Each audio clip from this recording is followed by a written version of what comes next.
I never had a teacher come to my house before. One time she popped up to two of my friends' houses and she came with chocolate chip cookies that she made by herself. It's really cool.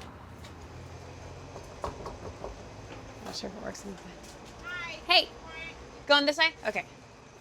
So Michaela has been keeping track of some of her work this year. So she wants to kind of go through and share that with you and kind of let you see some of her goals for school. So you want to start off with Module 1? On Module 1, I got a 45. Module 2, I got a 35. Then Module 3, I got a 78. The reason we do this is because if I just see, oh, it's a 78C, I might think, oh, that's really not that great. But looking at where she came from, that is incredible. I was so proud of you. Ever since I first started teaching, I remember seeing families come in for parent-teacher conferences. Seeing the child next to their family member just made things different. They belonged to someone, and they were someone's whole world. I feel responsible as their teacher to have that open line of communication with their families. I want them to see that. I love you more than I can tell you, and I want to show that in my actions. Hey, Easton. Walking. I used to think family engagement was the same as parent involvement, and I've learned recently that that is not the case. Changing involvement to engagement is huge because being involved in something, there's not a real sense of commitment, where when you're engaged in it, you're taking a stake in this, and it matters to you what the outcome is. Class. Yes. Mirror. Out here in the air are all those molecules like we talked about. In order for families to really make an impact on their students' performance, they really need to not only know what is expected of them, but they need to know where their kids are at in meeting that expectation and how to get them there. And I don't think what I was doing in the past with newsletters and having parents come and volunteer in my class was meeting those goals.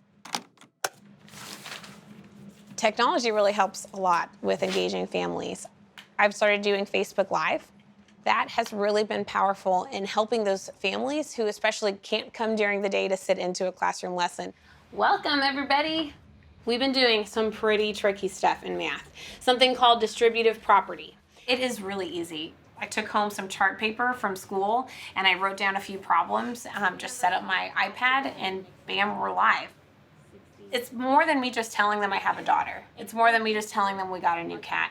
This is me letting them come into my life and my house. And so it kind of just helps make that connection a little bit stronger.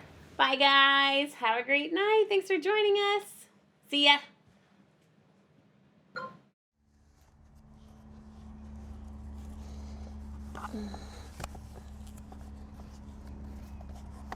This year for me, I feel like because I put so much stake into family engagement, I know other things have kind of fell by the wayside. You would have to be absolutely perfect to be able to get every single thing right in education. So I think it's okay to understand that we're all growing.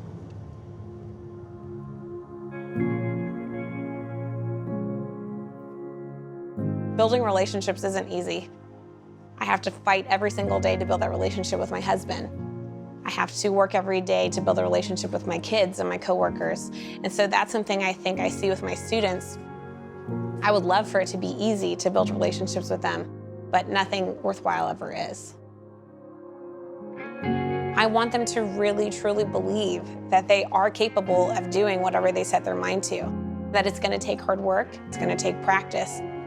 It makes me excited to know that I am not alone in this and that their families are there and we're all helping develop this child who hopefully will be a better person because of this experience.